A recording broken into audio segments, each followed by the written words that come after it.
नमस्कार, आर्य न्यूज देख रहे हैं आप। मैं हूं आपके साथ पल्लवी सिंह। रुक करेंगे इस वक्त की बड़ी खबरों की ओर। शुरुआत करते हैं पंजाब से, जहां मशहूर गायक, अभिनेता और कांग्रेस नेता सिद्धू मूसेवाला का शव उनके पैतृक गांव लाया गया था, जहां पर उनका अंतिम संस्कार किया गया।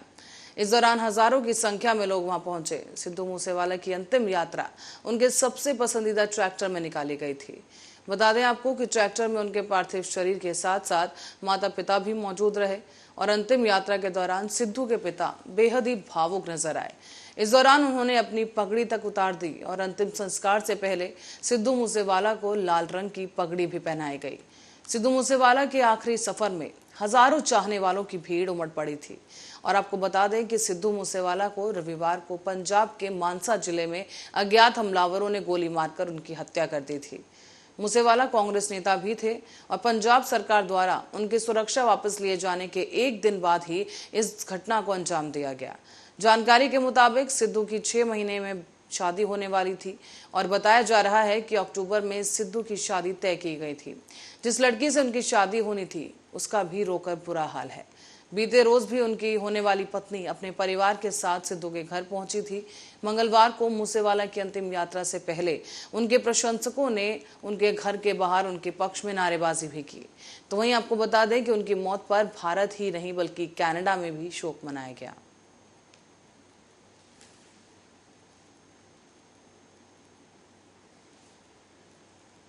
तो वहीं राजनीति में कुछ भी सहज नहीं होता है और इसका एक और उदाहरण हरियाणा में एक सीट के लिए होने जा रहे राज्यसभा चुनाव में देखने को मिल सकता है। आखिरी वक्त में मीडिया समूह आईटीवी नेटवर्क के मालिक कार्तिकेय शर्मा ने नामांकन दाखिल किया है।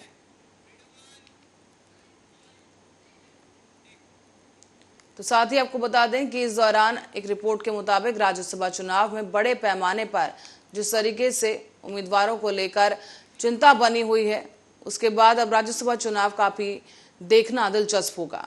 और इसके साथ अब रुक करते अगली खबर की ओर। देश में एजुकेशन एक बड़ा उद्योग बन चुका है और इसी के चलते देश के मेडिकल एजुकेशन का खर्च न उठाने पाने वाले छात्रों को यूक्रेन जैसे देशों में जाना पड़ रहा है। मंगलवार को एक मामले में सुनवाई करते हुए सुप्रीम कोर्ट ने ही ये टिप्पणी की है। कई याचिकाओं की सुनवाई करते हुए अदालत ने ये बात कही, जिनमें केंद्र सरकार को आदेश देने की मांग की गई थी कि उन्हें फार्मेसी कॉलेज खोलने की परमिशन दी जाए।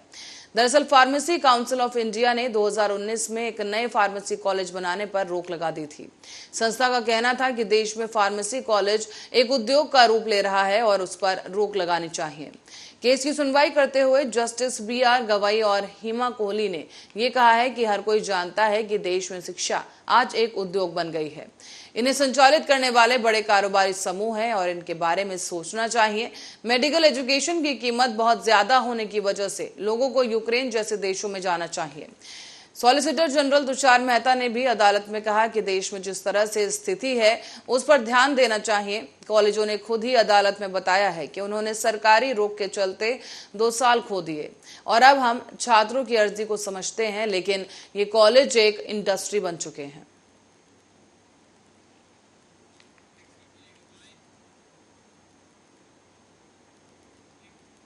और इस बीच महाराष्ट्र में नवनिर्माण सेना के प्रमुख राज ठाकरे को मंगलवार को मुंबई के लीलावती अस्पताल में भर्ती कराया गया, जहां बुधवार को उनकी कूल्हे की सर्जरी होगी। बता दें कि पार्टी के एक नेता ने ये जानकारी दी है और इस महीने की शुरुआत में ही ठाकरे ने कहा था कि उनके घुटने और पीठ की समस्या को दूर करने के लिए एक सर्जरी होनी है। मनसे नेता नितिन सरदेसाई ने बताया है कि कल उनके कूल्हे की सर्जरी होगी। और आपको ये भी बता दें कि ठाकरे हाल ही में मस्जिदों से लाउडस्पीकर हटाने का अल्टीमेटम देकर सुर्खियों में आए थे। महाराष्ट्र नवनिर्माण सेना के प्रमुख राज ठाकरे ने रविवार 22 मई को पुणे में एक रैली भी की थी और इस दौरान उन्होंने अपने कूल्हे की समस्या के बारे में भी बताया था। कूल्हे की सर्जरी के कारण उन्होंने अपना अयोध्या यात्रा भी टाल दी और राज ठाकरे ने कहा था कि 1 जून को उनके कूल्हे की हड्डी की सर्जरी होनी है। इसी कारण भी उन्होंने अपनी यात्रा को टालने का फैसला किया। कहा गया कि सर्जरी के प्रभाव से उबरने के बाद वो एक और रैली को संबोधित करेंगे। साथ ही इस दौरान उन्होंने दोहराया था कि अगर मस्जिदों में लगे लाउडस्पीकर ध्वनि संबंधी दिशा निर्देशों का पालन नहीं करते हैं तो मनसे कार्यकर्ता एक बार फिर से प्रदर्शन करेंगे। इससे पहले राज ठाकरे ने मनसे कार्यकर्ताओं को मस्जिदों में लगे लाउडस्पीकर पर अजान के विरोध में वहां हनुमान चालीसा बजाने का निर्देश दे दिया था।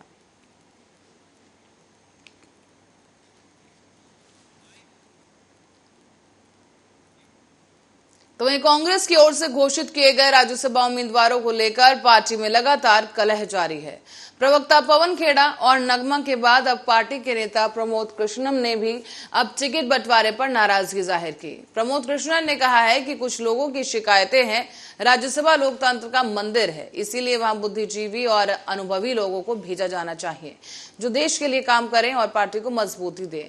लेकिन जो फैसले लिए गए हैं वो निराश करने वाले हैं। प्रमोद कृष्णम ने कहा कि पंजाब के सांसद मनीष तिवारी और कुछ अन्य नेताओं ने भी इस लिस्ट पर चिंता जाहिर की। प्रमोद कृष्णम ने गुलाम नबी आजाद जैसे सीनियर नेताओं की उपेक्षा का भी पार्टी पर आरोप लगाया है। उन्होंने कहा कि अब तो फैसले लिए जा चुके हैं, लेकिन गुलाम नबी आजाद, तारिक अनवर, सलमान खुर्शीद और राशिद अलवी जैसे लोग स्थापित और चर्चित नेता रहे हैं। इन लोगों का सम्मान किया जाना चाहिए था। कांग्रेस की राज्यसभा टिकटों की लिस्ट पर राजस्थान के सीएम अशोक गहलोत के सलाहकार संयम लोढ़ा की भी सवाल उठा चुके हैं। उन्होंने बाहरी नेताओं को उतारे जाने पर कहा था कि इस सूची में ऐसा कौन नेता है जो राजस्थान का है या फिर उसने राज्य के लिए कोई योगदान दिया हो।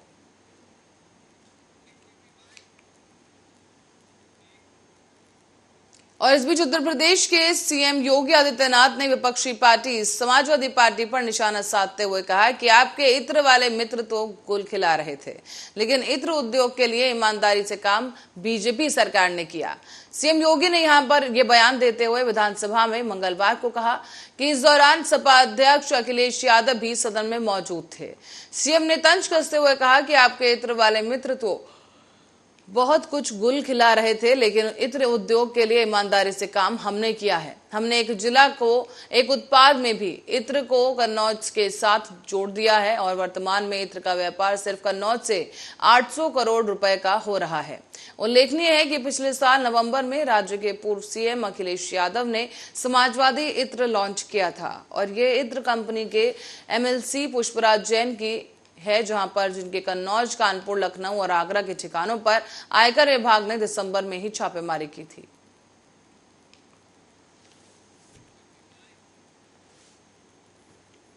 और दिल्ली में आम आदमी पार्टी सरकार के मंत्री सत्येंद्र जैन को बीते दिन गिरफ्तार कर लिया गया। इसके बाद से अरविंद केजरीवाल ने कांग्रेस और बीजेपी पर सवाल करना शुरू कर दिया है। मंगलवार को इस बारे में चुप्पी तोड़ते हुए दिल्ली के मुख्यमंत्री अरविंद केजरीवाल ने कहा कि सत्येंद्र जैन के खिलाफ मामला पूरी तरह से फर्जी है और उन्हें राजनीतिक कारणों से निशाना बनाया जा रहा है। केजरीवाल ने यह भी कहा कि मैंने व्यक्तिगत रूप से इस मामले पर स्टडी की है और ये पूरी तरह से फर्जी है। हमारी सरकार बहुत ईमानदार है, उन्हें राजनीतिक कारणों से निशाना बनाया जा रहा है। उन्होंने ये भी कहा कि आप सरकार एक ईमानदार सरकार है और न्यायपालिका पर पूरा विश्वास है। सीएम केजरीवाल ने कहा है कि हमने मंत्री को पंजाब में खुद गिरफ्तार करवाया, हमने 5 साल पहले दिल्ली में भी ऐसा ही किया था। केजरीवाल ने कहा कि केंद्रीय एजेंसियों की कई कार्रवाई राजनीतिक से प्रेरित होती हैं। मैंने सत्येंद्र जैन के मामले का अध्ययन किया है और उन्हें जानबूझकर फंसाया गया है, लेकिन हम मानते हैं कि भगवान हमारे साथ है और अगर इस मामले में 1% भी तथ्य होता है तो हम खुद कार्रवाई करते हैं।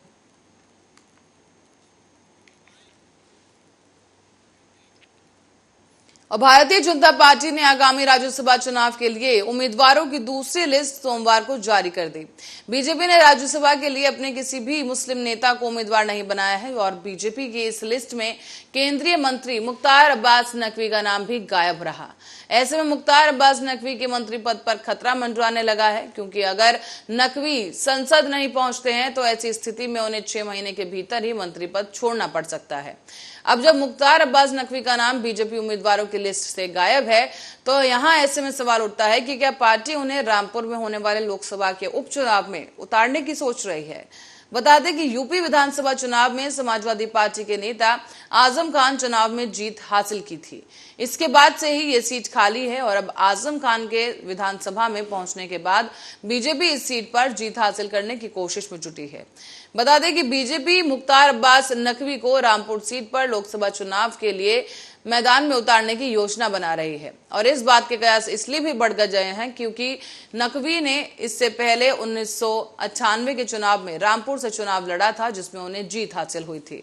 चुनाव में मिली जीत के बाद अब नकवी तत्कालीन अटल बिहारी वाजपेयी सरकार में मंत्री बने थे और उन्हें इस समय सूचना और प्रसारण मंत्री की जिम्मेदारी उस समय दी गई थी। बता दें आपको कि रामपुर में उपचुनाव 23 जून को होना है और मुख्तार अब्बास नकवी बीजेपी के बड़े मुस्लिम चेहरे में से एक हैं। नकवी को राज्यसभा का टिकट नहीं मिलने के बाद सियासी अटकलों का बाजार अब काफी गर्म हो चुका है।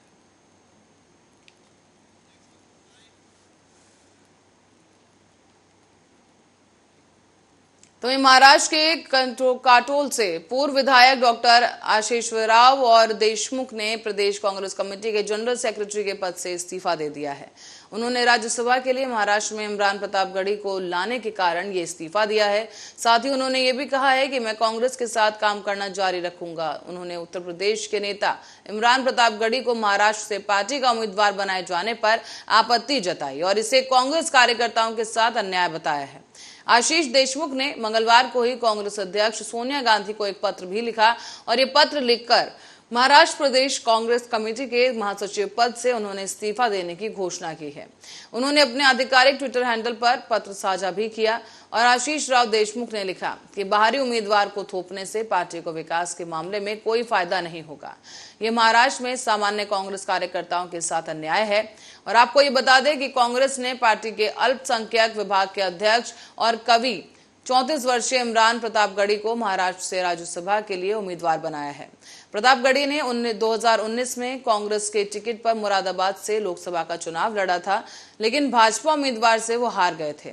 इस पर ही आशीष देशमुख ने ये तर्क दिया था कि एक स्थानीय नेता को मैदान में उतारने से पार्टी को मजबूती मिलती है, लेकिन नेतृत्व ने इसके बजाय दूसरे राज्य से राजनीतिक हल्केपन लाने का फैसला किया है।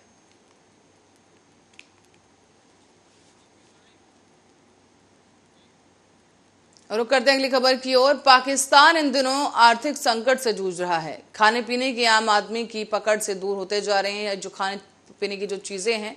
लेकिन इसी बीच अब एक ऐसी खबर सामने आई है जिसके बाद लग रहा है कि जल्द ही पाकिस्तान के लोग पेट्रोल और डीजल के लिए भी तरसने वाले हैं, क्योंकि बढ़ते सब्सिडी आवंटन के बीच पाकिस्तान के तेल उद्योग को अब कच्चे और तेल उत्पादों के आयात के लिए अंतर्राष्ट्रीय फंड की व्यवस्था करने में चुनौतियों का सामना करना पड़ रहा है। जानकार की माने तो पेट्रोलियम डिवीजन ने प्रधानमंत्री और वित्त मंत्री को सूचित किया था कि तेल आयात की व्यवस्था दिन ब दिन कठिन होती जा रही है, क्योंकि विदेशी बैंक अब पाकिस्तान के लिए फंड देने के मामले में हाथ पीछे कर रहे हैं।